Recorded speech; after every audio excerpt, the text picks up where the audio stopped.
the common symptoms that you see most common? So someone who doesn't know they have a low thyroid function, what are some of those most common symptoms that you see in people?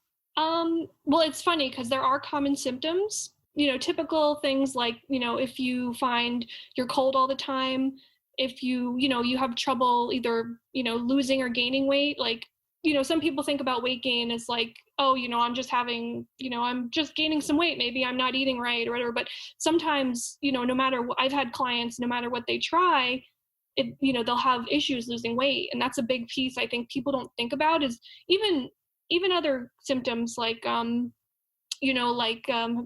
even like there's a lot of connection between, thyroid and other conditions. So like if someone has like blood sugar issues or, maybe they are like if their hair is thinning, they have poor nail function, weak nails, they could be tired. I mean, fatigue is a huge one. Like someone has all this like, fatigue and they're like, they don't know why. And it's just like, no matter how much sleep they get, they're always tired or, like your body isn't really functioning as it should be. Cause I mean, the thyroid does control a slew of metabolic functions. So, but the biggest thing is that some people have no symptoms at all. And they could be going, they don't find like for women, unfortunately, women do tend to be a little bit more prevalent with the thyroid conditions versus men. And, sometimes they won't find out until they go and try to have a baby. And then, they're like, well, this is why you're not able to get pregnant. So, I mean, it can also, it can cause different reproductive issues and there could be no symptoms, which is very kind of frustrating. So I think the thing is that thyroid testing should be done pretty much to everyone. I think it should become part of like the typical checkup when you go to the doctor. And I think people don't realize how important the thyroid is in the body. And they just kind of or like I've had clients come in and they're like, well, I've got a thyroid problem. It's no problem at all. I'm on medication, but it's terrible because if you're not eating to like nourish your thyroid, your body's not going to, work the way it should. And I don't know I'm sorry if I went too like long drawn out on that topic, the symptoms of thyroid issues, but yeah, I mean, it's a very, very devastating condition.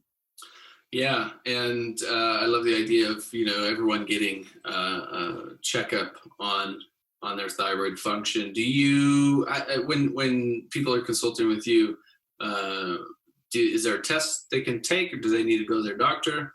How do you? Yeah, I mean, people? Typically, so like typically, like someone can go to their doctor. I know, like I've had issues before with clients who I've said, let's get your thyroid tested. I'll give you a note to like give to your doctor, and then these are the tests that I want you to get. And so like sometimes the doctors can't do a full panel because like typically if like you go to the doctor, they'll test your TSH, which is usually, the main thing they look at when you're kind of wondering what's going on with the thyroid, because that, basically shows like how much, stimulating thyroid hormone is happening. But there's a lot of other tests that need to be taken to like see kind of like a full panel. You should be getting like the T3, which is another thyroid hormone, and then T4, and then also checking for antibodies. Cause I think like a lot of people don't realize like they could have, an autoimmune thyroid condition, but if they're not testing for the antibodies, you wouldn't even know. Like I've had clients come in back with the tests and then they're not getting full panels. And I'm like, this doesn't show the full picture, which is really kind of like frustrating because you're not really, Hashimoto should be treated differently in terms of nutrition versus like some other thyroid conditions. So really kind of, if you can get a full panel, that's really the best thing. And sometimes you do need to go to an endocrinologist for a full panel, because I've had doctors who've said, I can't order this because I'm not an endocrinologist. So, I mean, I would say, TSH, T3, T4, sometimes reverse T3 is also important because it's kind of like the ghost of, it's like a ghost, they call it a ghost T3 in a way, because it'll attach to cells in the thyroid that are supposed to have T3, and like sometimes that can block, the actual real production of like thyroid hormones.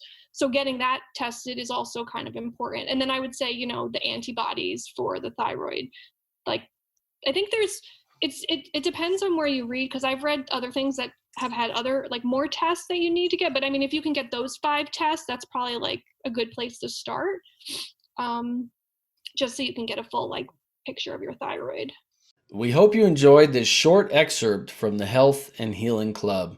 This entire video, including an in-depth discussion and thoughtful and inspiring questions and answers, is available inside the Health and Healing Club, along with hundreds of hours of premium and exclusive life-changing content, practices, and holistic, natural, and integrative solutions for health and healing.